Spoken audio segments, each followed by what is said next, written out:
Hi everyone, सी language के tutorial series में आपका स्वागत है। आज हम लोग पढ़ने वाले हैं एरे ऑफ स्ट्रक्चर। ठीक है, तो ये बहुत इंपॉर्टेंट टॉपिक है, खास तौर से एग्जामिनेशन में तो इसको बहुत ही ज़्यादा पूछा जाता है। सी लैंग्वेज के जो पेपर होता है फर्स्ट ईयर में, उसमें स्ट्रक्चर पे बेस्ड एक सबसे हाईएस्ट मार्क्स का, अगर आपका हाईएस्ट मार्क्स 10 है तो उतने का, 7 है तो उतने का एक क्वेश्चन आता ज़रूर है। तो ये बहुत इंपॉर्टेंट टॉपिक है, इसको बहुत ध्यान से पढ़ने की ज़रूरत है। जैसे एरे ऑफ स्ट्रक्चर होता क्या है, तो हमने कहा कि like any other data type, ठीक है, like any other data we can also declare the variable of structure as an array. मतलब जैसे आप अभी तक इंटीजर ए ऑफ 10 करते थे, आप क्या करते थे, आप कहते थे कि इंटीजर ए ऑफ 10। इसका मतलब कि ए एक वेरिएबल है जिसका साइज कितना है, 10 है। बिल्कुल आराम से आप कर सकते हैं। उसी तरीके से आप स्ट्रक्चर का भी कैसे कर सकते हैं, आप कह सकते हैं स्ट्रक्ट, जैसे स्ट्रक्चर का नाम जो भी है, मान लीजिए ऊपर नाम हमने क्या दिया था, स्टूडेंट, और स्टूडेंट का आप एस ऑफ कर सकते हैं क्या, 10। तो इसका मतलब कितनी मेमोरी बनेगी, 10 मेमोरी बनेगी स्टूडेंट टाइप की। ठीक है, तो आइए इस बात को हम लोग और बेसिक ढंग से समझते हैं। जैसे मान लीजिए कि हमने एक स्ट्रक्चर बनाया, पहले इसको हम लोग पेपर पे समझते हैं फिर सिस्टम पे करते हैं। हमने कहा कि भाई आपने एक स्टूडेंट नाम का स्ट्रक्चर बनाया, तो आपने कहा स्ट्रक्ट, ठीक है, स्टूडेंट, और आपने स्टूडेंट के अंदर हम लोगों ने क्या रखा था लास्ट क्लास में, आपने कहा इसको एक मान लीजिए नेम रखा है, ठीक है, नेम ऑफ कुछ ही मान लीजिए 60 मान लीजिए। फिर आपने कैर क्या रखा है, कोर्स रखा है, और कोर्स क्या है, कोर्स मान लीजिए 40 है, और फिर कैर क्या रखा है आपने, ब्रांच रखा है, ठीक है, ये मान लीजिए 30 है। ये आपने बंद कर दिया यहाँ पर।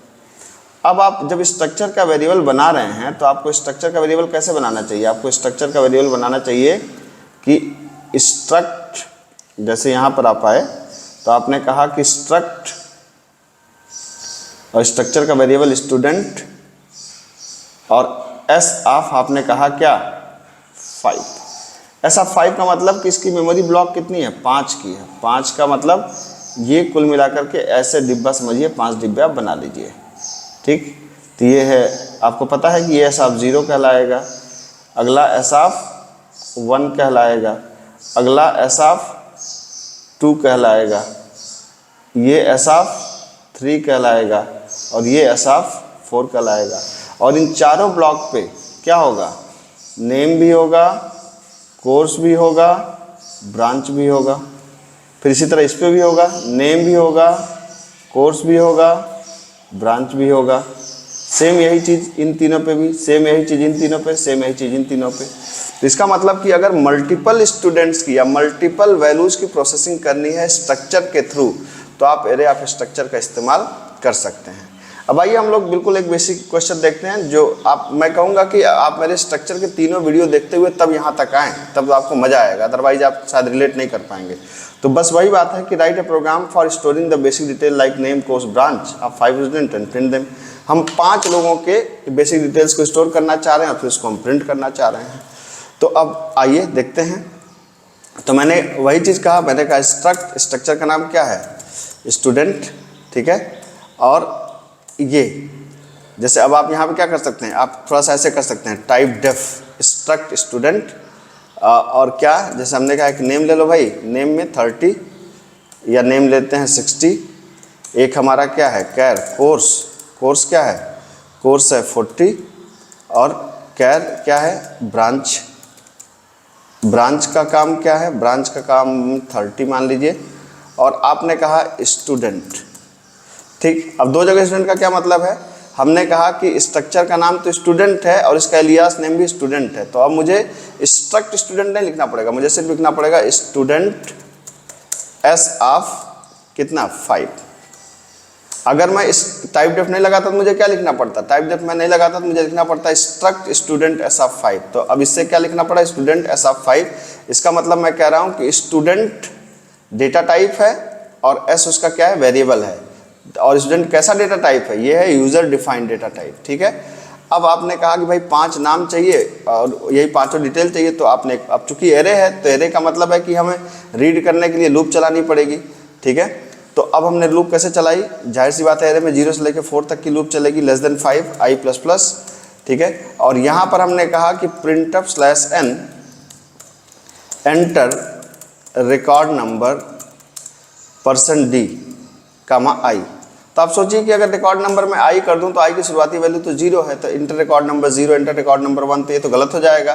तो इसका मतलब है कि चूंकि भले 0 से चल रहा है लेकिन हमको तो एक आगे दिखाना होता है ना, तो एंटर रिकॉर्ड नंबर में क्या कहूँगा +1।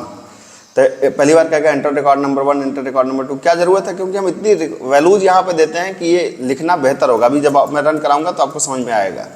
अब आपने क्या कहा कि यहाँ पे भाई नेम दे दो, ठीक है, तो आप यहाँ पर नेम दे सकते हैं। नेम कैसे करेंगे, आपने कहा गेट्स क्या है S of I. S of I क्यों कर रहा हूँ, क्योंकि एस तो हमारा वेरिएबल है, इसके आई लोकेशन मतलब 0 लोकेशन की वैल्यू, फिर एस के 1 लोकेशन की वैल्यू, फिर इसके 2 लोकेशन की, फिर 3 लोकेशन की, फिर 4 लोकेशन की। तो आपने कहा एस ऑफ आई डॉट क्या name, S of I dot name, ठीक। फिर आपने कहा प्रिंट ऑफ नेम तो हो गया, कोर्स, ठीक है। तो कोर्स आप कैसे कर सकते हैं, तो कोर्स के लिए हमने यहाँ पे फिर से कहा क्या gets S of I dot course, फिर प्रिंट ऑफ ब्रांच आपको चाहिए तो आप कह सकते हैं ब्रांच, ठीक है। अब ब्रांच कैसे रीड करेंगे, gets S of I dot branch, ठीक। तो अब आप इसमें दिक्कत क्या है कि मैंने बताया था कि जब भी रीड करते हैं तो रीड करने के दौरान F+ आप जरूर लगाएंगे। तो F+ STDIN मतलब स्टैंडर्ड इनपुट मेमोरी को फ्लश कर दो, साफ कर दो। तो F+ STDIN और F+ STDIN, F+ STDIN, ठीक है। तो ये क्या हुआ कि पांचों रिकॉर्ड आपने क्या कर लिया, पांचों रिकॉर्ड आपने रीड कर लिया। तो टेक्निकली हुआ क्या, टेक्निकली ये हुआ कि आपने जब 0 को रीड किया तो 0 का नेम एज एड्रेस, 1 का नेम एज एड्रेस, 2 का नेम एज एड्रेस, 3 का नेम एज एड्रेस, 4 का नेम एज एड्रेस, ये सारी चीज़ें क्या कर लिया आपने, रीड कर लिया। एक बार जब इन चीज़ों को आपने रीड कर लिया तो रीड करने के बाद अब इसे क्या करना है, प्रिंट कराना है। तो अब फिर से आप लूप चलाइए, for i = 0, i less than कहाँ तक 5i++। अब आपको अगर यहाँ पर प्रॉपर मैसेजिंग आप कर दीजिए /n रिकॉर्ड नंबर, ठीक है। रिकॉर्ड नंबर कौन सा है, %d/n, यहाँ पे आप कह सकते हैं %d, i+1, तो रिकॉर्ड नंबर 1 2 ऐसे करके आ जाएगा। फिर प्रिंट ऑफ यहाँ पे आप कह सकते हैं /n, जैसे रिकॉर्ड नंबर इसमें क्या है नेम, तो नेम की वैल्यू कहाँ पे s के अंदर होगी, तो आप इसको कह सकते हैं s के i का नाम, तो मतलब 0 का नाम। फिर आप क्या कर सकते हैं कोर्स, तो कोर्स यहाँ पर आपने किया %s, कोर्स = %s, क्या कर दिया हमने s के i का कोर्स, ठीक है। फिर इसी तरीके से आप कह सकते हैं क्या ब्रांच, तो ब्रांच = %s, s के i का ब्रांच, ठीक है। तो पहले हमने क्या किया इस प्रोग्राम में, आप देख सकते हैं पहले हमने क्या किया, पहले हमने पांचों वैल्यू को रीड कर लिया, पांचों वैल्यूज को यहाँ पर रीड कर लिया और फिर पांचों वैल्यूज को हम क्या कर दे रहे हैं, प्रिंट करा दे रहे हैं। तो अब आप देखिए इसको अच्छे से, मैं इसे रन कराता हूँ।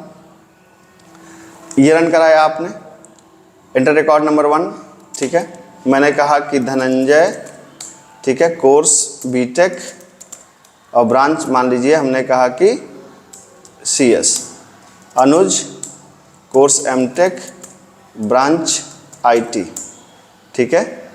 आशुतोष कोर्स PhD और ब्रांच CS, ठीक है। रिकॉर्ड नंबर 4 मांग रहा है, हमने कहा कि आलोक MCA IT, Kamal BCA IT।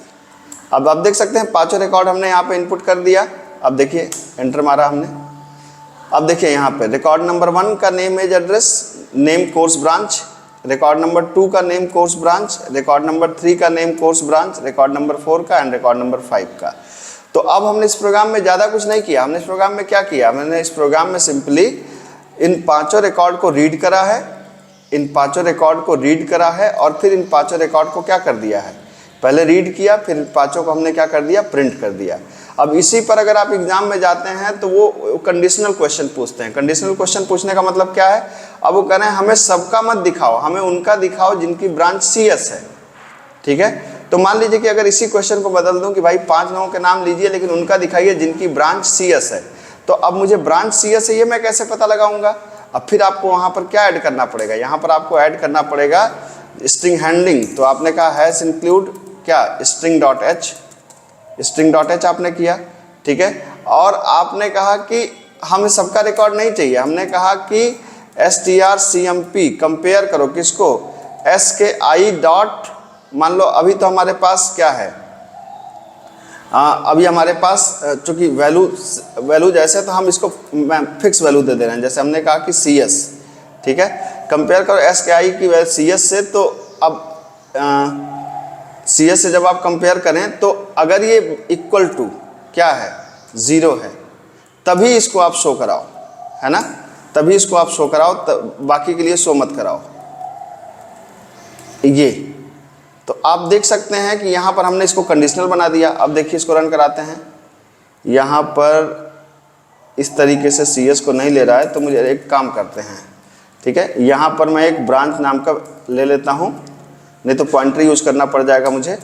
कैर, या मैंने कहा कैर मान लो ब्रांच या गिवन ब्रांच, GB कर दिया और इसकी साइज़ कर दिया 30, ठीक है। और हमने यहाँ पर यूज़र से मांग लिया कि भाई ऐसा करिए, प्रिंटफ एंटर ब्रांच, ठीक है।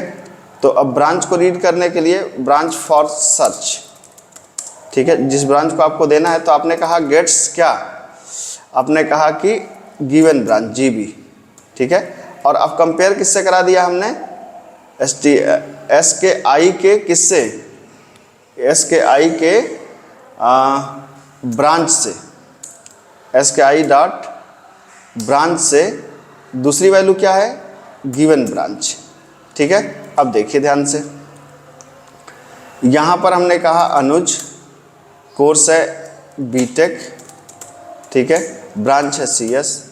मैंने कहा मोसिम, कोर्स है MCA, ब्रांच है IT।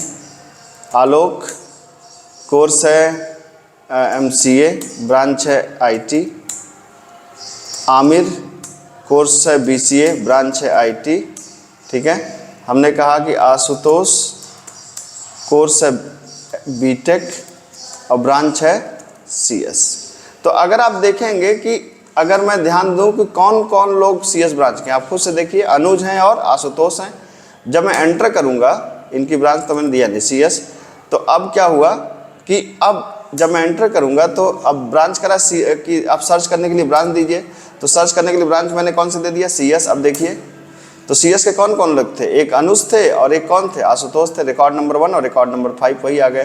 तो इस तरह के तमाम कंडीशनल क्वेश्चंस AKTU में आते हैं, तो आप इसकी थोड़ी सी अच्छी से प्रैक्टिस कर लीजिएगा।